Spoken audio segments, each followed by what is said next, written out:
sa Tagalog doon sa ating binasa ay yung pagbabagong anyo. At sa English naman ay yung tinatawag na transfiguration o yung tinatawag na transformation.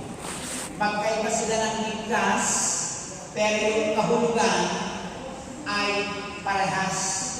Ang pagkakaiba lang, pag sinabing transfiguration, hindi yan nagaganap sa tao. Saan yan nagaganap? Sa Diyos.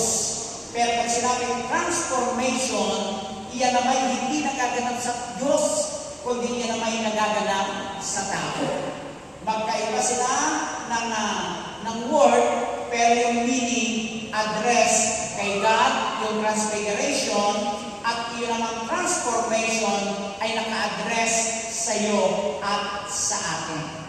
Ngayon, Brother Ronnie, ano ba talaga ang meaning ng pagbabago